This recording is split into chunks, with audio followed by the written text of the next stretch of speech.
Hello guys, my name is Olushola Amuso and I'm co-founder and CEO at Vesti. Today I want to help a few of the people who have desired to move to the United Kingdom through education. And I just want to walk anybody listening to this or watching this through this step by step in the best way that I can. So don't assume that this is going to be perfect, but this will probably answer some of the questions, particularly of some people who you would consider rookies as far as this is concerned.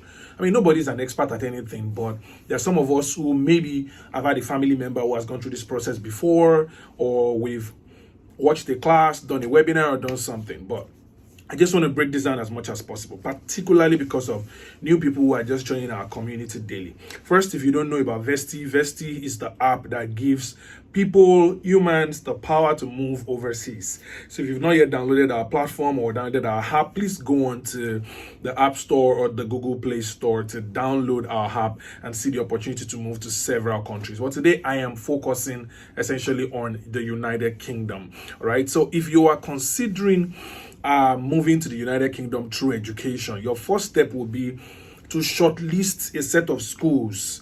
There are hundreds of schools, if not thousands, in the United Kingdom that are offering, postgraduate, undergraduate education, postgraduate diplomas, different programs. But today we'll be focusing on those who are going for masters, because that's like in the majority. If you're going for a PhD, there's a chance that you already have a master's. That's why you're going for a PhD, and there's a chance that you already understand how some of these things work. So let's focus on those who are trying to get into a master's program, or who have already gotten an offer and they're wondering what it is.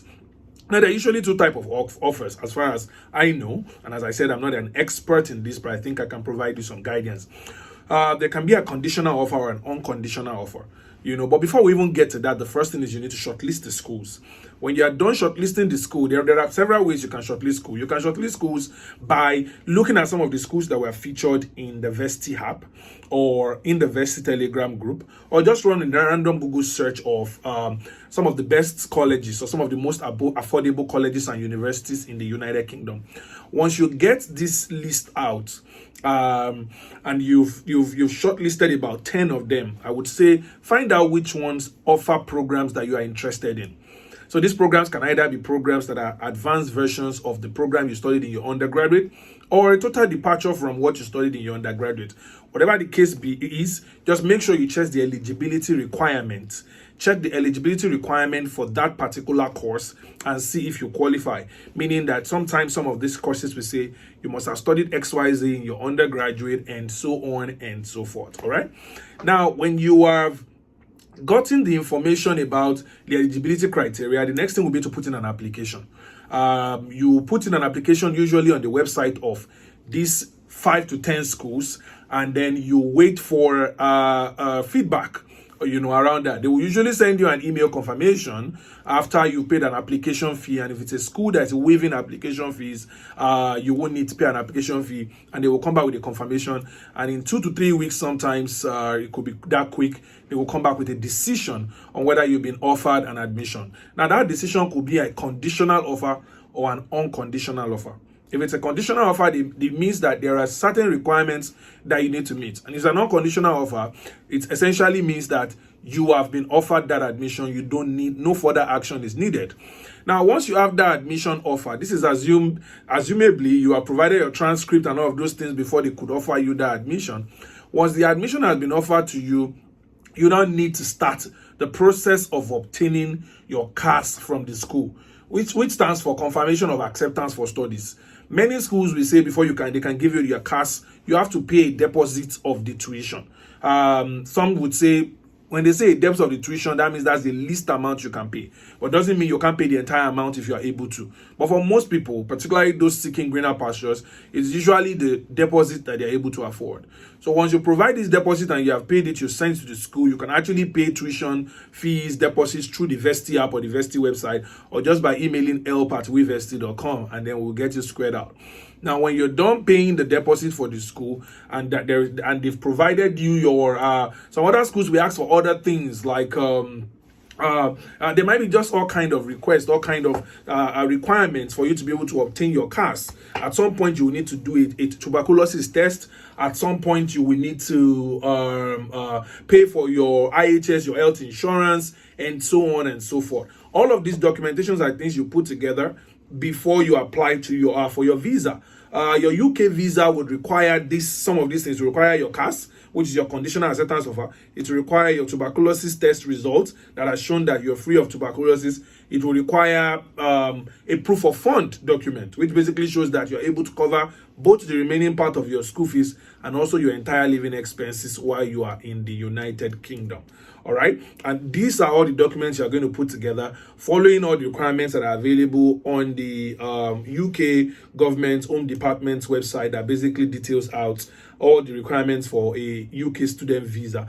By the time you put all of this together and submit it, you should be expecting your visa within a couple of weeks as well, depending on what the rush is or what the schedule is at the UK embassy. But I've heard of people who got theirs in as little as 3 days. They got their result in as little as 3 days. But just give it a couple of weeks, a week or two, for you to be able to get it. And once you get that visa, it's been approved and you're ready to pack your bags and start getting ready to go to school. All right. Now, to get this proof of funds sorted is probably one of the greatest hurdles for many people. All right. And there are all kinds of organizations that offer short loan services, some genuine, some not genuine.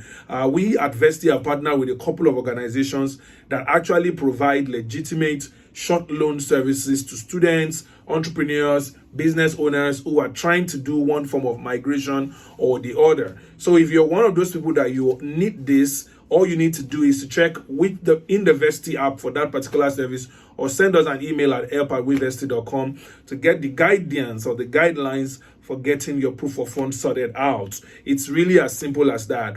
I hope this has helped somebody. As far as the guidelines are concerned, there are certain nitty-gritties, but this is the full summary of how quickly you can actually land within 3 to 4 months, depending on what academic calendar you're following in the United Kingdom. And these are some of the critical things that you'll be asked to do. So let's do a recap again. First, you're going to do a short list of the schools. Secondly, you're going to apply to a couple of schools. Don't apply to just one. Apply to a couple of schools so you can compare the offers. Thirdly, you're going to take that offer and fulfill the requirements that will make them to give you a confirmation of acceptance for studies, also known as CAS. You do your medicals, your tuberculosis test, and so on. You pay your health insurance, health surcharge, IHS fees. You pay your visa fees. You submit all of your documents to UK or Home Department. That is, of course, that is assuming the fact that you've already paid your tuition deposit. You provide a proof of fund to show that you can fund your entire trip and your stay in the United Kingdom. And then you wait expecting your visa. As soon as you get your visa, then you can proceed.